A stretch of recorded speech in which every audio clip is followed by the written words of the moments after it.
जो बेउर वाला इंसिडेंट था, जहां से कि पहले कोर्ट में जाके जिस कदर आपने देखा कि भीड़ बनी, इतना भीड़, तो यहाँ पुलिस व्यवस्था चर्चा कैसे थी कि एक आप कोर्ट के सिक्योरिटी के लिए आपका सफिशिएंट अरेंजमेंट नहीं था। आप सुबह से लेके एक आदमी को घुमा रहे हैं ये सोच के ना कि भाई बड़ा आदमी है, ये जाना जाएंगे, वहां बहुत लोग आ जाएंगे। अगर ऐसा है कोर्ट ले जा रहे हैं तो आपकी व्यवस्था क्यों चर्चा थी? और वहां पे भीड़ ऐसा कि वहां से सारे ऑफिसर्स भाग गए।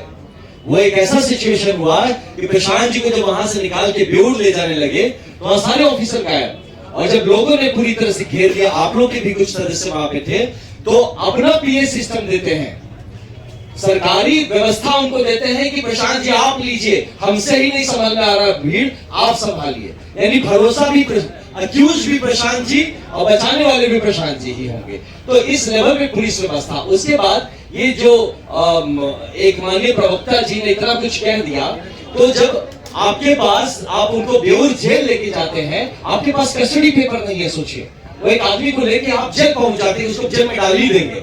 जब जाते हो तो थैंक्स टू द जेलर जो भाई अपने काम को प्रोफेशनली करना चाहा, बोला भाई पेपर्स दीजिए, इनको हम डाल दीजिए जेल में, डॉक्यूमेंट दीजिए, तो डॉक्यूमेंट ही नहीं हमारे पास, हम आदमी को लेके आ गए जेल में ठूसने के लिए।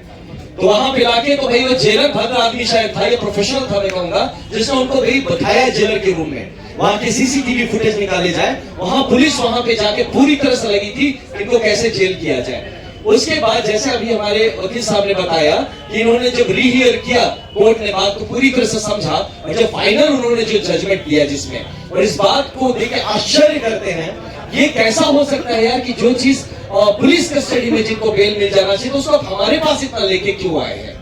और यहाँ पे दूसरी तरफ पुलिस कंप्लेन कर रहा है कि आपने, हम आपको बेल दे रहे हैं और आप हमसे, तो हम समझ सकते हैं इस बात को किस तरह से अव्यवस्थित। और ये जो एक आंदोलन इतने दिनों से चल रहा है, वहां से यहां तक, मतलब आप जब प्रशांत जी को उठाने आ जाते हैं तब भी आपकी व्यवस्था पूरी नहीं होती है। आप जैकेट कोट पहन के छुपा के खुद को आते हैं, उठा के ले जा रहे, और बेउर जेल में आप उनको करीब 2 से 2.5 घंटा बिठा के रखते हैं। इसका जवाब कौन देगा? आप एक आदमी जो कि प्रूवन नहीं हुआ, जिसको कोर्ट ने जेल नहीं भेजा, आप उसको जेल में डालने लेके चले गए, इसका जवाब कौन देगा? और उसके बाद आप उनको वहां से ले जाते हैं अपनी जान बचाने के लिए, आप बगल से बेउर थाना की गाड़ी मंगाते हैं, आप थाने की गाड़ी में बिठाते हो, थाने में भी नहीं ले जाते हैं, गाड़ी में बिठा के इंतजार करते हैं कि कब हमारा आता है लेटर और कब आप उसमें गाड़ी में बिठा के आप साइन कराते हैं। इन सब इसलिए इसको लिया फिर समय कि हम चाहते हैं कि इस बात को, ये मुद्दे हैं, ये आप मीडिया में हैं, लेकिन कल को आप भी इसमें लपटा सकते हैं, इससे कोई नहीं बचा है। जब ये किसी को लपेटना चाहे, आपको भी ऐसी ही चीजों में लपेटेंगे। अगर हमें लोकतंत्र बचाना है तो इन मुद्दों को सटीकता से उठाना पड़ेगा। डीजीपी साहब को इसका संज्ञान लेना चाहिए। जब प्रशांत किशोर जी रिहा होके शेखपुरा हाउस लौटे, उस दूसरे सुबह में उन्हें पेट में काफी दर्द हुआ, लेकिन उन्होंने मुझे फोन किया लगभग 8:30 बजे। मैं वहां पहुंचा और मैंने उनसे रिक्वेस्ट किया कि आपकी हालत जो है बिगड़ रही है, आप फास्ट तोड़ दें। उन्होंने कहा कि नहीं, मुझे हॉस्पिटल आप ले चलिए, मैं फास्ट नहीं तोड़ूंगा और मैं हॉस्पिटल में भी फास्ट जारी रखूंगा। तो मैं उन्हें मेदांता में जाके एडमिट कराया। डॉक्टरों ने उन्हें देखा और उन्हें काफ़ी जो है इन्फेक्शन हो गया है, निमोनिया का अटैक है और उनके किडनी में स्टोन हो गया है।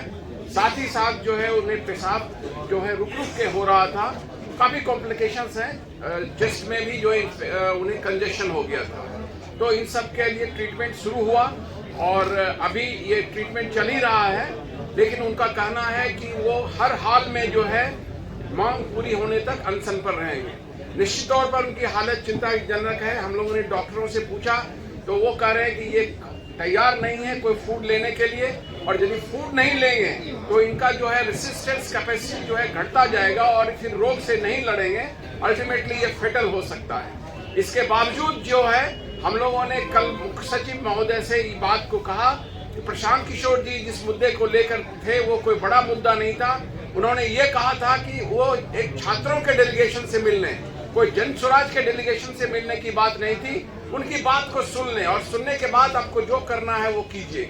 और इतनी सी छोटी सी बात नहीं मानी गई और प्रशांत जी का कहना है कि जब तक ये बात नहीं मानी जाएगी वो अनशन पर रहेंगे, वो देखेंगे, वो अपने लाइफ को भी इसमें जो है इन डेंजर में लगा दिए हैं। तो मैं आप सबों से ये अपील करता हूँ कि सरकार से ये मांग की जाए कि इस तरह से जो छोटा सा मुद्दा है उनको मांग लें और जिससे प्रशांत जी जो है अनशन तोड़ दें, और नहीं तो वो अभी भी जो है अपने हॉस्पिटल में अनशन जारी रखे हुए हैं और ये जारी रहेगा।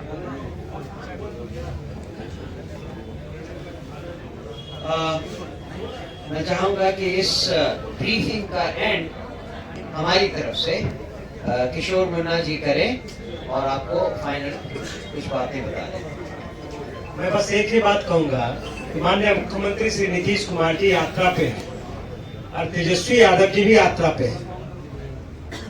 प्रशांत किशोर जी का अनशन का 8वां दिन है।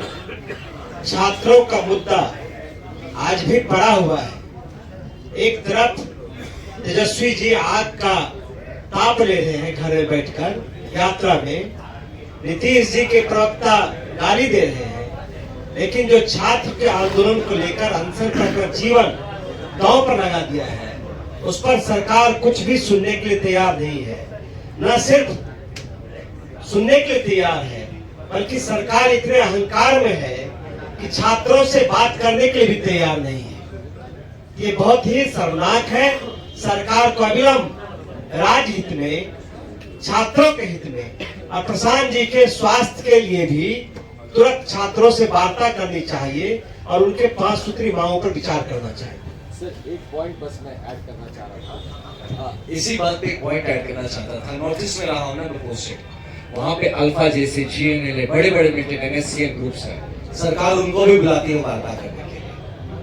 बड़े बड़े मिलिटेंट ऑर्गेनाइजेशन से सरकार वार्ता करने बुलाती है। यहाँ बच्चे कह रहे हैं उनसे बात कर दो, सरकार की बात नहीं सुनती। आप देख लीजिए संवेदनहीनता की पराकाष्ठा अगर कुछ हो तो यही है। तो अब आपके प्रश्नों का इंतजार है और आप प्रश्न पूछने के समय ये बताएं कि आप किससे प्रश्न पूछ रहे हैं।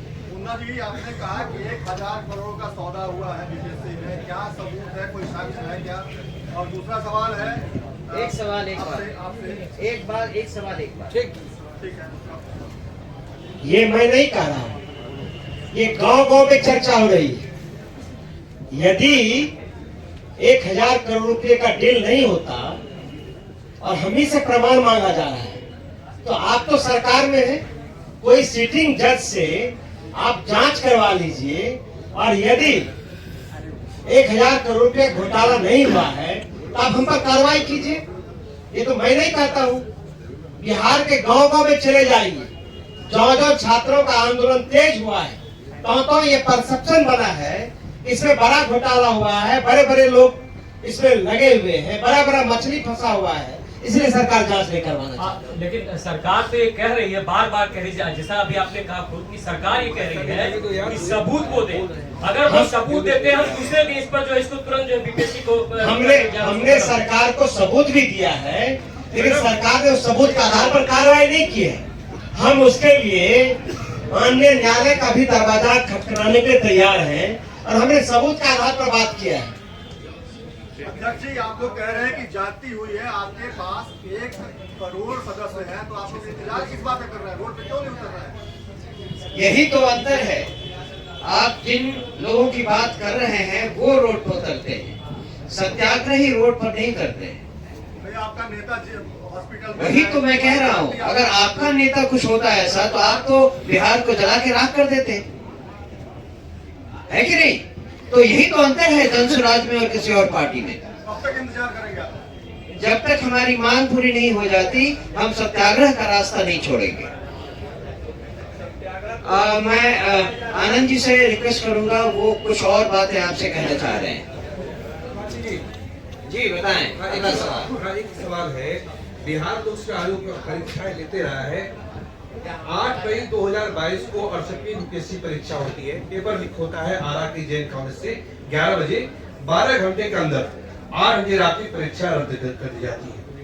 शिक्षक भर्ती परीक्षा मार्च 2024 में होती है। परीक्षा का पेपर नवादा से लीक होता है, परीक्षा रद्द कर दी जाती है। इस बार आयोग कह रहा है कि परीक्षा का पेपर लीक नहीं हुआ है, हम रद्द नहीं करेंगे। आप अगर आपके पास कोई गवाह है, कोई सबूत है, वो लाइए, तो हम रद्द कर देंगे। कुछ तो आयोग के पास सच्चाई होगी, तब तो वो अपनी इस बात पे अड़ी है कि हम परीक्षा रद्द नहीं करेंगे। सरकार के पास कुछ तो होगा जो सरकार अड़ी है कि हम परीक्षा रद्द नहीं करेंगे। 3,40,000 बच्चे इस परीक्षा में शामिल हुए हैं। महाराष्ट्र, गुजरात, राजस्थान से बच्चे आए हुए हैं। आपको लगता है कि ये परीक्षा रद्द कर देना इसका कोई समाधान है? कोई सबूत है तो आप कोर्ट में जाइए ना, आप ही कोर्ट से विनती कर दीजिए कि कोई इंटायर्ड जज की अध्यक्षता में इसकी जांच करा ली है। पहले भी कई बार हुआ है देश में, सरकार ने नहीं चाहा, PIL किया गया, उसकी जांच भी, दूध का दूध पानी का पानी हो गया। हाँ, बात बिल्कुल सही है। और हम भी तो यही कह रहे हैं कि हम कह रहे हैं कि ये, हम नहीं, छात्र कह रहे हैं कि इस परीक्षा में भी बहुत बड़े पैमाने पर धांधली हुई है। उसका एक सबूत तो सरकार ने मान ही लिया है। अगर सरकार ने एक सबूत मान लिया है तो वो इस बात को मानने से क्यों इनकार कर रही है कि इतने सारे बच्चों का भविष्य वो अधिकार में डाल रही है और केवल एक सेक्शन का भी एग्जाम ले रही है। आप सोच कर देखें, एक नौकरी, उसके लिए 2 तरह के एग्जाम, कहां तक तर्कसंगत है? ये one exam one question one selection इस नेचुरल जस्टिस के कंप्लीटली खिलाफ है। तो बात बहुत सिंपल है, अगर सरकार चाहती है कि वो पारदर्शी रहे तो वो एक सेंटर में भी एग्जाम करने के बजाय पूरे एग्जाम को कैंसिल करती।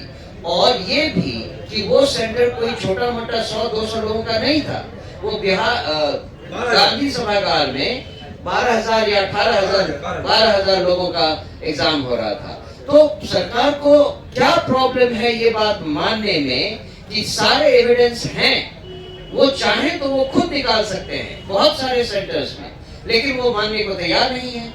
और पूरा का पूरा आंदोलन छात्रों का इसी पॉइंट पे तो है कि आपके पास एविडेंस हैं, आप चेक करें और आप फिर ये निर्णय लें।